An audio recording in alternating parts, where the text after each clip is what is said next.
Welcome back to Movie Recaps. Today I will show you a fantasy, adventure film from 2005, titled The Brothers Grimm. Spoilers ahead. Watch out and take care.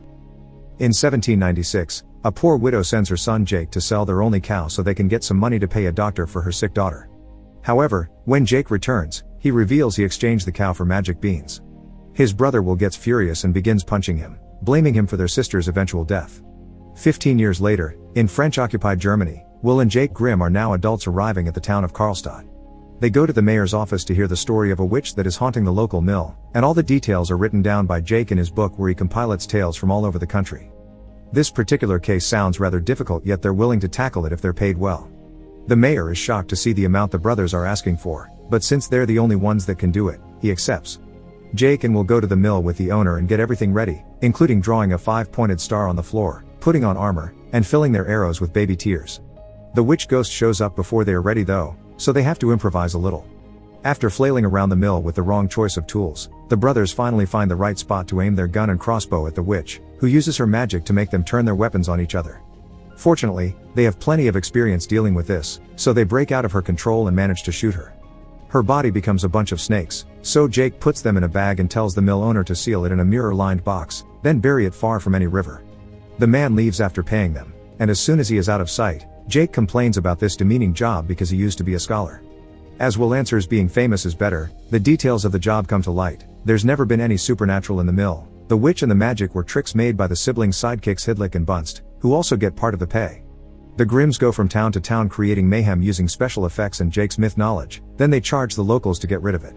Meanwhile in the forest of Marbaden, a little girl wearing a red cloak is picking up flowers when she hears some growling behind her. As a tree starts moving on its own, the girl runs away, but before she can make it back to town, the beast jumps on her. All that is left is her red cloak stuck in the branches of a tree. Back in Karlstadt, the brothers are celebrating their success in an inn. When they go to bed though, they are approached by a group of French soldiers and Italian torturer Mercurio Cavaldi, who ties the siblings to their horses so they can be dragged through the inn floor. The following morning, they're taken to see General Vavarin Delatome, who has already captured Hidlik and Bunst and made them confess everything. Delatome wants to execute the sibling for all the lies and thievery, but he's willing to forgive them if they can help with a little problem. In the town of Marbaden, kids keep disappearing, and the culprit also uses tricks to make it look like magic. The brothers of course accept to solve the mystery.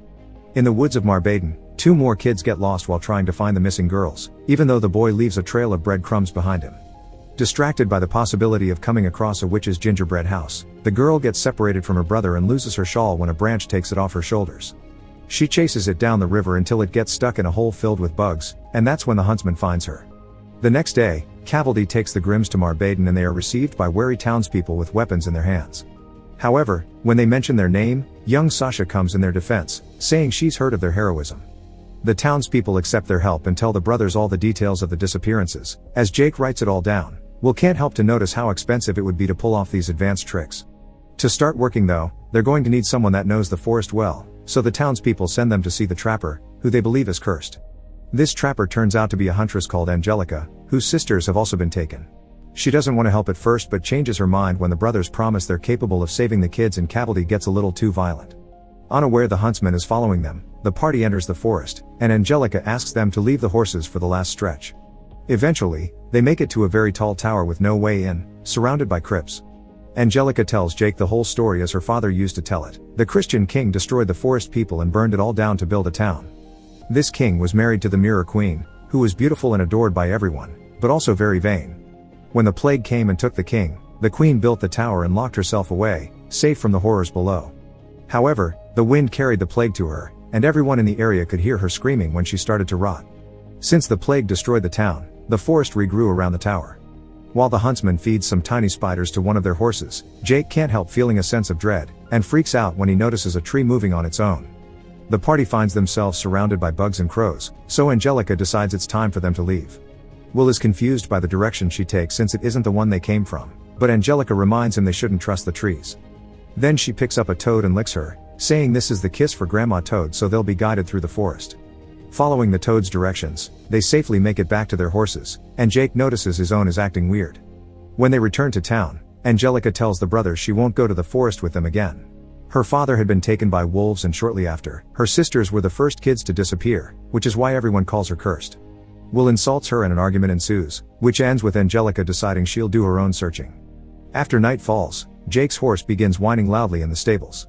A little girl hears this and thinks she can make out a voice asking for help too, so she goes to check on the horse, commenting on what big eyes and big mouth it has. She's suddenly surprised when she notices the horse's mouth is filled with spider web, and the animal opens it wide enough to swallow her whole. The Grimms hear the kid screaming and come looking for her, only to freak out when they find the hose with a huge belly and the girl stuck in its throat. As the horse runs into the forest, the brothers begin arguing about how such a trick could be pulled off, but drop the subject when they see Angelica pass by. The whole party decides to follow her into the woods to save the girl, but the trees begin moving to stop them and even kill a few of Cavaldy's men. Angelica manages to free herself from the branches and finds a wolf, who she starts pursuing to avenge her father. However, when he comes closer, he doesn't attack because he seems to recognize her, and Angelica thinks she can see intelligence in his eyes before he runs away. The party runs back to town, and Jake is starting to believe in magic now. Will insists it's a trick, and Cavaldy agrees, so he blames them for the deaths of his men. Sometime later, Cavaldy goes to see Delatome to tell him what happened and ask for the Grimms and Angelica to be punished in his special machines. They don't believe Jake when he says the forest is cursed, so in order to save their lives, he changes the story and tells Delatome that this whole deal has been a secret plan from German rebels. Politically obsessed as he is, Delatome agrees to free them and send them back to Marbaden to finish the job, but under one condition. If they fail again or try to escape, he'll burn the town and the forest to look for them. The Grimms return to Marbaden with Cavaldy, Hidlik, and Bunst. Will thinks they should try to make a run for it, but Jake has other ideas. He's remembered he heard the story of the tower before, which ends with the queen using a spell for eternal life. This means she's still in the tower right now, waiting for someone to serve her and find the final spell. Jake asks Angelica for her help, but Will cuts in and insults him for living inside a story that isn't real, just like it happened with the magic beans. Hurt, Jake runs away into the forest on his own, which is pretty dangerous. Angelica and Will try to go after him, but Cavaldy suddenly shows up and catches Angelica to keep her with him so he can be sure the brothers will come back.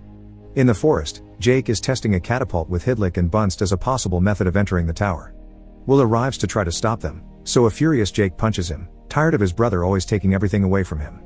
All his life, Jake studied fairy tales, and now he's found one that is real. All he needs is his brother to support and believe in him. Will finally admits he's been behaving like a jerk and accepts to help by offering an idea. Instead of the catapult, they should use a grapple and a hook to climb the tower. Scared by the swarm of insects that are now surrounding them, Hidlik and Bunst run back to town, where Sasha is taking water out of the well. Inside the bucket she finds something more though, a crow that begins throwing mud at her. When she cleans off her face, she finds her mouth and eyes missing as yet another thing climbs out of the bucket, a pile of mud that takes the form of the gingerbread man. Everyone in town comes out when they hear Sasha is in trouble, including Angelica and Cavaldy, but no matter what they hit the little mud man with, it just puts itself back together. Unable to be stopped, the gingerbread man stretches its arms and takes Sasha, absorbing her into its body before running away into the forest. Back in the woods, Jake is climbing the tower as Will keeps the rope attached to a wheel on the ground. The rope breaks though, and Jake almost falls. Luckily, he manages to hold onto the roof just in time. Reaching the top of the tower, Jake looks around and discovers there are 12 crypts around it, evenly spaced in a circle like a clock face. Then he enters the tower through the window and finds many interesting things inside. The queen's crown, her throne, and a book of spells that shows the blood moon with 12 crypts, which makes Jake realize 11 girls have disappeared so far. Meanwhile, Will is starting to hear weird noises around him, so he picks up Grandma Toad and licks her, asking her to guide him to Angelica's house. His plans change however, when he suddenly sees Sasha appear in a small lake near the tower and the wolf walks in as well, transforming into the huntsman. Will hides and watches the huntsman pick up Sasha to put her inside the last crypt, saying it's for his queen. As soon as he leaves, Will rushes to take Sasha out, but the huntsman quickly appears again and begins attacking Will with his axe. Things are getting creepy for Jake too, because he's found the queen's bed and on it her rotting body. When she suddenly moves, he tries to run away and bumps into a huge mirror where the queen, looking young and healthy, calls his name. In the reflection, she appears behind Jake and embraces him, promising to make his dreams come true. It almost works. Jake is about to fall for her spell when the mirror suddenly breaks after Will, who is running from the huntsman, throws a rock through the window. Jake uses the queen's extremely long hair to jump out and safely land on top of the huntsman, knocking him out right before he hurts Will. After picking up the huntsman's axe and Sasha, the brothers run away following the toad's directions. The tree branches try to stop them, but the huntsman's axe works like a charm that keeps them away while Jake explains the queen's spell. She had granted herself eternal life but not eternal youth, so she needs one extra spell to have both. The Grimms return to town and try to warn everyone of the incoming dangers. That night there will be an eclipse and the queen needs a 12th girl for her spell, so they should all leave and hide their kids in the city. Before they can do any progress though, Delatome shows up with his troops and the bodies of Hidlik and Bunst. Keeping his word, he proceeds to arrest the Grimms for lying and thievery, so they drop the axe on the ground before they're taken away to the forest. There, they're tied up as the soldiers light the trees up together with Jake's notebook of stories, and Delatome watches the fire spread, thinking he has won. However, Angelica has recovered the axe from the ground, using it to escape from the soldiers and rescue the brothers. The three of them run deeper into the forest and come across the wolf, who transforms into the huntsman, and Angelica recognizes him as her father. All this time, he's been under the queen's spell, and that's why he's been kidnapping girls for her. The huntsman takes his axe back, intending to hurt his daughter, but the Grimms jump in to help. Will tries to distract him with fire while Jake grabs Angelica, but she slips from his grasp and falls into a lake that the huntsman immediately freezes. Then he transforms into the wolf again and runs towards the tower while Jake breaks the ice, but it's too late. Angelica is now the 12th girl. The queen wakes up and uses her magic to put out the fire, causing such a strong wind that scares off the townspeople and most of the troops. Delatome shoots those that run away for being cowards, but stops when the smoke clears out and sees the Grimm's bodies aren't there, which Capaldi calls a miracle. In the meantime, the brothers run towards the tower and watch the huntsman put Angelica in the last crypt before a group of crows take him to the queen. Once he's gone, Will and Jake try to open the crypt again, but neither pushing nor the axe work. They're about to try their own tools when Delatome shows up with Capaldi and his manservant, ready to get rid of the Grimms. Delatome orders Capaldi to shoot them, but he refuses, so the general shoots him instead. When he turns to shoot the siblings next, a branch grabs his feet, and Jake takes the opportunity to push him off before running away.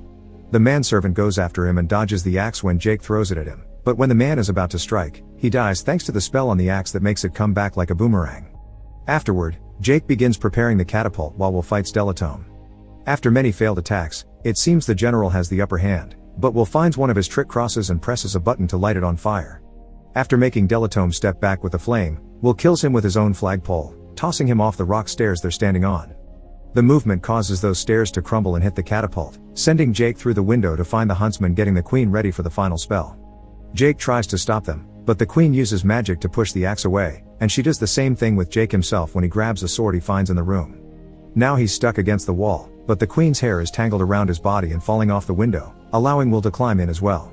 Grabbing a dagger, Will tries to attack the queen too, but she uses her magic again to make the brothers fight each other, causing Jake to accidentally stab Will. Then, the queen frees Jake from the spell but continues to control Will to make him his servant. She takes the stake that has been in the chest of the huntsman all along and stabs Will with it instead, asking him to complete the spell. Now that she's distracted, Jake recovers the axe and destroys the mirror, which in turn causes the queen to break into pieces as well. Now that he isn't under her control anymore, the huntsman wants to avenge his daughters, so he sacrifices himself by jumping out of the window with the mirror's final shard, and Will jumps after him to try to save his master. As the queen finally dies, the tower crumbles down. Jake survives thanks to the queen's many mattresses while Will's unconscious body is taken out of the way by Capaldi, who has survived the general's shot because he's been wearing the Grimm's armor under his clothes. The eclipse isn't over yet, so Capaldi reminds Jake of how the story ends, with a kiss of true love.